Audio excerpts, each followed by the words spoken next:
कल रात एक ऐसा वाक़या हुआ कि जिसने ज़िंदगी के कई पहलुओं को छू लिया।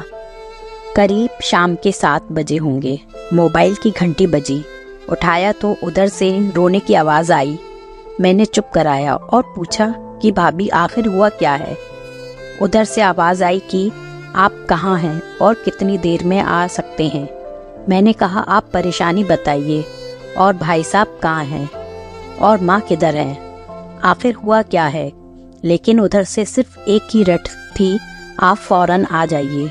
मैं उन्हें मुतमईन करते हुए कहने लगा कि 1 घंटा लगेगा पहुंचने में।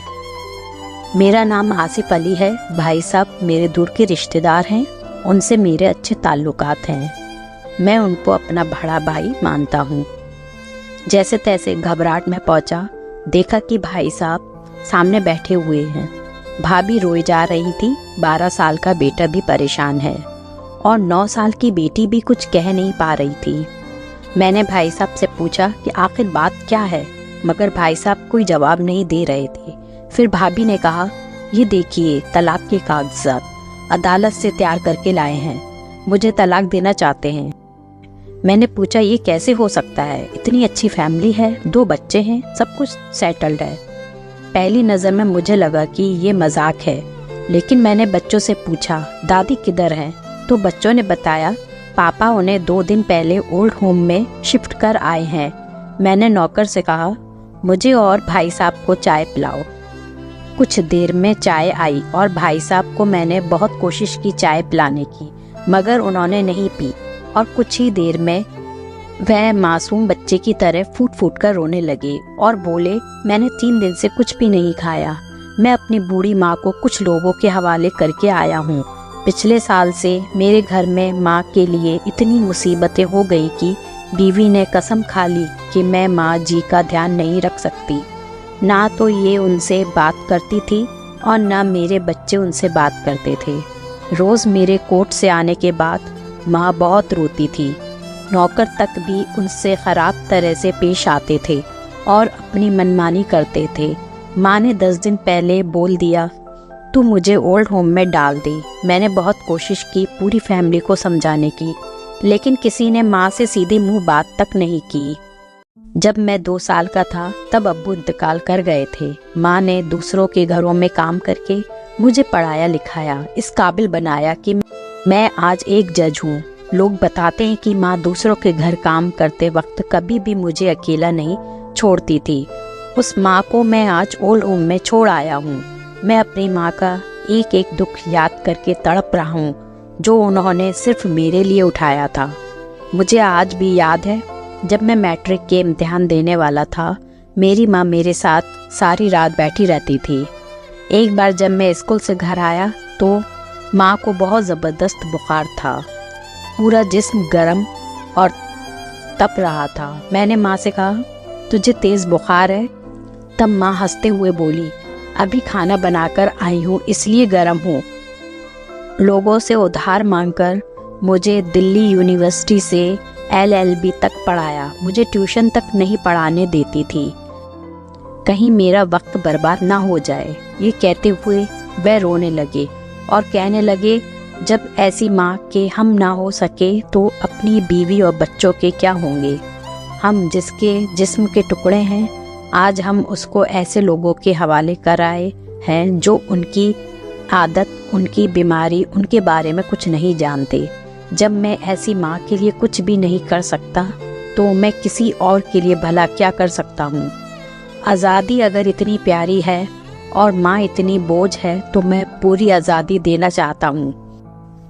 जब मैं बग़ैर बाप के पल गया तो ये बच्चे भी पल जाएंगे, इसीलिए मैं तलाक देना चाहता हूँ। सारी प्रॉपर्टी मैं इन लोगों के हवाले करके उस ओल्ड होम में रहूँगा।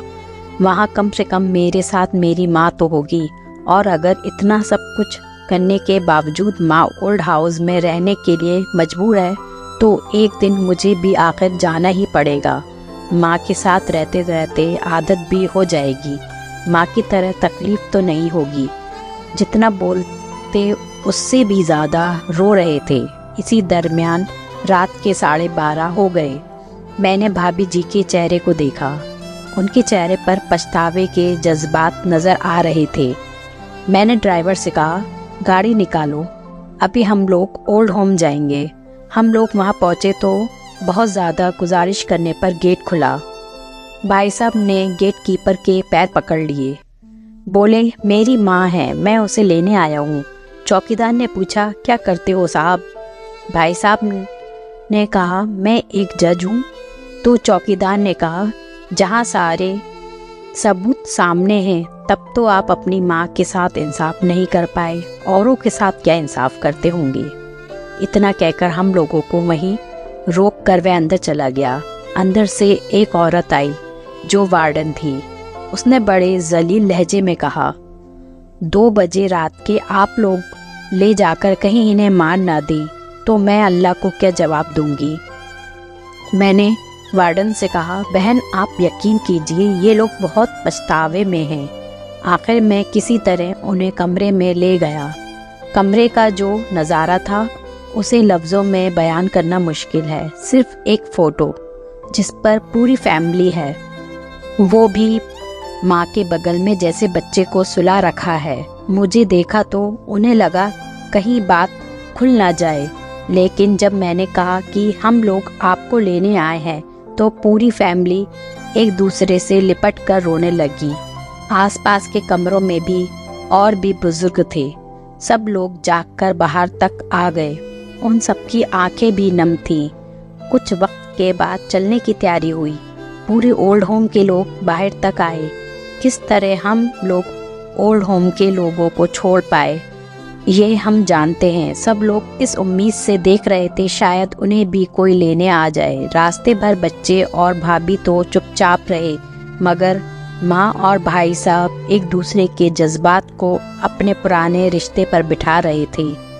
آتے آتے تقریباً 4 بج ہو گئے۔ بھابھی جی بھی سمجھ گئیں کہ ان کی خوشیوں کی چابی کہاں ہے۔ میں بھی چل دیا، لیکن راستے بھر وہ ساری باتیں اور نظارے آنکھوں میں گھومتے رہے۔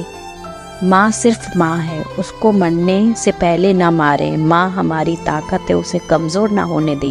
اگر وہ کمزور ہو گئی تو اس حد کی ریڑھ کی ہڈی کمزور ہو جائے گی، اور بنا ریڑھ کی ہڈی کے سماج کیسا ہوتا ہے یہ کسی سے چھپا ہوا نہیں ہے۔ اگر آپ کے آس پاس یا رشتہ داروں میں اس طرح کا کوئی مسئلہ ہو تو انہیں یہ کہانی ضرور پڑھائیں اور اچھی طرح سمجھائیں۔ کچھ بھی کریں لیکن ہمیں جنم دینے والی ماں کو بے سہارا بے گھر نہیں ہونے دیں۔ اگر ماں کی آنکھوں سے آنسو گر گئے تو یہ قرض کئی سالوں تک رہے گا۔ یقین مانے سب ہوگا تمہارے پاس، لیکن سکون نہیں ہوگا۔ ہیلو فرینڈز، آپ کو آج کی ہماری کہانی کیسی لگی کمنٹ کر کے بتا سکتے ہیں، اور اسی طرح کی کہانی سننے کے لیے آپ ہمارے چینل کو سبسکرائب کریں۔ Thank you.